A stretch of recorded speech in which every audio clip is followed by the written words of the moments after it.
Welcome to the Painting Coach, and today I am thrilled to be painting Marneus Calgar in the armour of Antilochus. I really love this model. It is fantastic to see it reimagined in a modern scale. I loved the original. A huge thank you to Games Workshop for sending this out to me early. So let's get painting.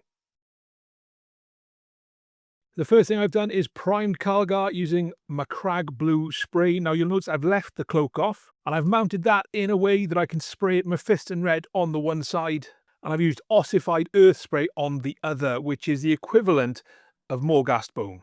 Now the first thing I'm going to do on Calgar is paint all of the gold. Now I'm going to base all of that using Dragon's Gold from 2 thin coats.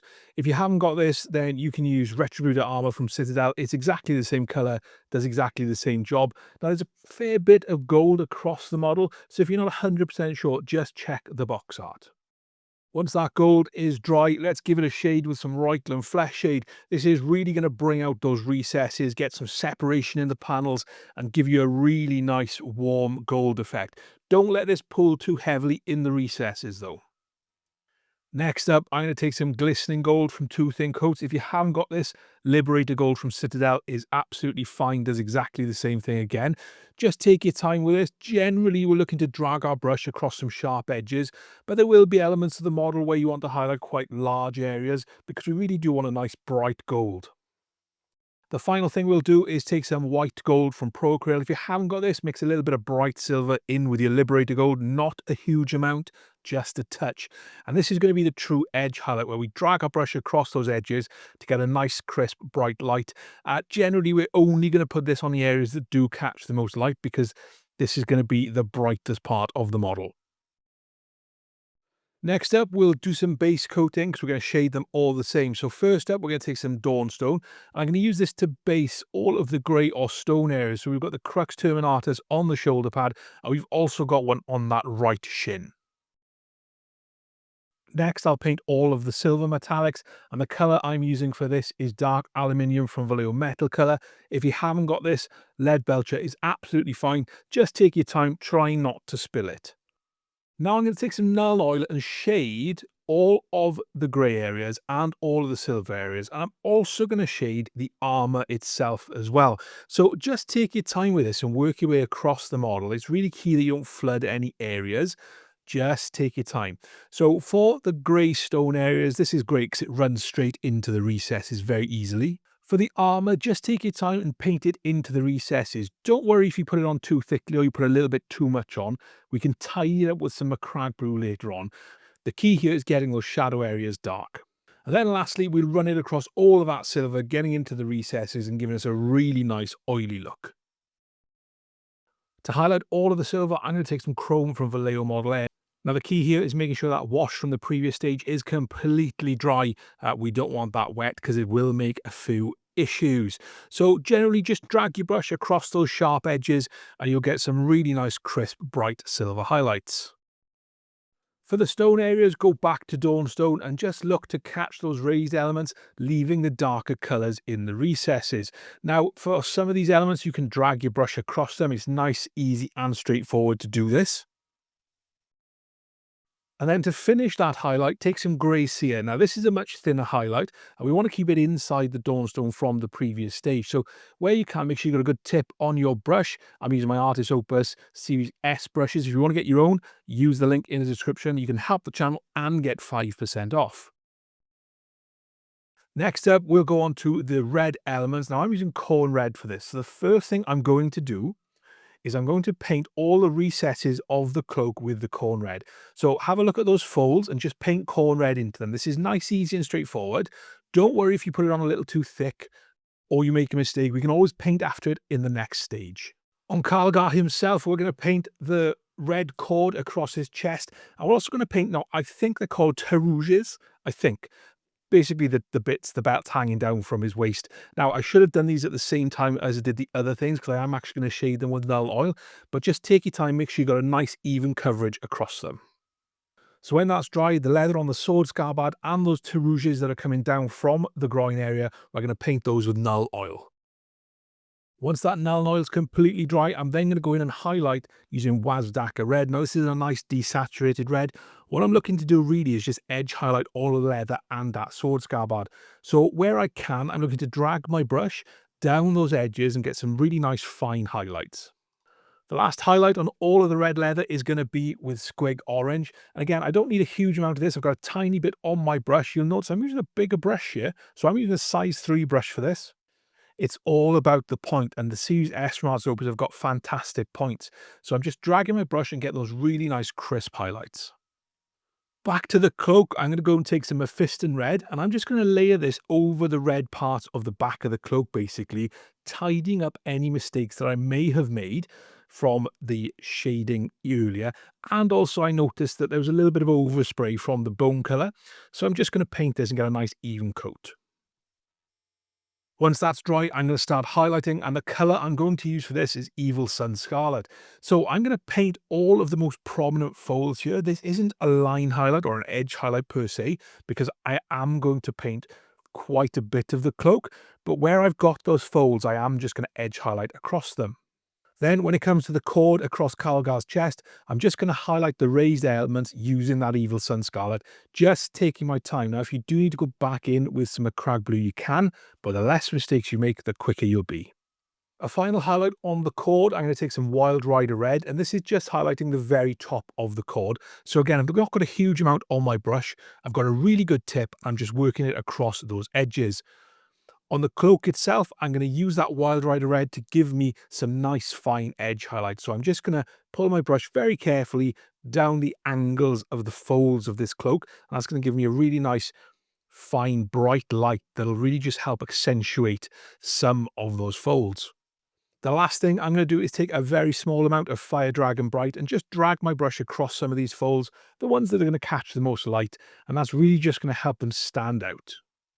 On the inside of the cloak, I'm going to take a 50-50 mix of Morghast and XV88, maybe even a 3-part mix where 3 parts Morghast to 1 part XV88, and I'm just going to paint this into the recesses. Now, if this is a little bit harsh, you can feather that edge with a little bit of Morghast, but just remember you're not going to see very much of the bone colour of the cloak because Calgar is going to be in front of it. Just to add a little bit of a highlight, I've taken some Screaming Skull and I'm just dragging my brush across those sharp edges. Now, I'm not using a huge amount of this. It really is just on those most prominent folds, just to give a little bit of light and just add some volume to the shapes. Next up, I'm going to paint all of the black elements. Now, there's not a huge amount on the model, but this is quite a powerful colour. So just take your time with it. I'm using AK Black. And in terms of what I'm looking to paint the bolter casings under the gauntlets of Ultramar. I'm looking to paint any of the rubber joins in between the armour, such as on the back of the knees, on Calgar's neck. And I'm also looking to paint some of the tubing that Calgar's got across the armour as well. And not forgetting the handle of his sword. To highlight all of the black, the first thing I'm going to do is take some Eshin Grey. And what I'm looking to do here is drag my brush across those edges, and that should give me a nice crisp highlight. I'm not worrying too much if it's a bit too thick on any of these elements. I can always go back in with the black to correct it later on. The final highlight on the black is with Dawnstone. Now, this is a much finer highlight. So again, it's really important you've got a really good tip on your brush. I'm still using my size 3 for this. And again, I'm dragging my brush across the shape of the model, and that's going to give me those really nice, crisp, fine highlights. I'll paint all of the white elements next, and the colour I'm using for this is Corax White. Now, there are quite a few across the model, and they tend to be in fairly awkward places, so just take your time with this and make sure that you don't spill it on anything you've already finished. Generally, it seems to be the Ultramarine symbol that we're looking for here. So we've got the Ultramarine symbols across the bottom of those Tarouges. We've got the one on the belt buckle. We've got one on the right hand, and we've also got one on each of the hip plates as well, which are a little bit awkward to get to. So just take your time. And what I found doing these is that you didn't really need to paint all of them, only the bits that you can see. Once that's completely dry, I then took some Soul Blight Grey and painted this towards the bottom of all of the white elements. So I wasn't worrying too much about covering the whole of the element. I just wanted to paint it towards the bottom because we're going to go and highlight it obviously next. And I just wanted to get a bit more of a gradient on the white. The one exception to this was those ultramarine symbols on the bottom of the Tarouge because I just wanted them to be a bit darker. Once that was completely dry, I went in with a nice bright white. So I went in with AK white. If you haven't got this, if you've got something like white scar, that's absolutely fine. And generally what I would look to do here is just, if I could, drag my brush across the sharp edges, because that gives me a nice crisp highlight. And if I couldn't do that, I just very, very carefully painted it. Now, as I was going through here and taking my time, I realized that I probably wanted to paint all of the gems as well. So I did paint all of the gems and the kind of the stones set into the Crux Terminatus with AK white as well. And whilst I had the white paint out, I realised that Calgar's got white hair, so I painted his hair exactly the same way as I painted all the other white elements. I just painted them a little bit later on. Next up, it was time to paint all the purity seals. So there's 2 purity seals on Calgar's belt, there's 2 on the cloak, and there's also a little bit of scroll work on the bottom of his left greave. I use Reikland Fleshshade for this. To shade all these elements, I took some Agrax Earthshade. Now, I didn't want this to pool too heavily in any of the recesses. I just wanted to make sure that I was getting a nice, even coverage, really. When that Agrax Earthshade was dry, I went back in with some Reikland Flesh and just started to highlight them up, only leaving Agrax Earthshade in the deepest of the recesses. Finally, I took some Pallid Witch Flesh and essentially edge highlighted the parchment. I threw in a few horizontal lines as well on the most prominent areas. For the purity seal wax, I based them all with Screamer Pink, and then took some Pink Horror and just dabbed this across the outside to get a nice easy highlight. Next up, it's time to highlight all of the armour. Now, if you need to, go back in with some Macragge blue and tidy up any potential mistakes that you may have made. It's worth doing it now. And then take some Calgar blue and start highlighting everything. Now, the first highlight is nice, easy and straightforward. Just take that Calgar blue and drag it across the sharp edges of the model. So this should give you a nice crisp highlight. Again, if you do make any mistakes, you can fix it with some Macragge blue, but just look to go across the model, highlighting all those sharp edges. If you're not sure if you should be highlighting it or not, just check the box art, and that's got a really good guide on how the edge highlighting looks. Once that first stage is done, it's time to brighten the sharpest areas, and we're going to use some Fenrisian Grey for this. And what I'm looking to do here is, again, drag my brush across the shape of the model because it gives you a really nice crisp highlight.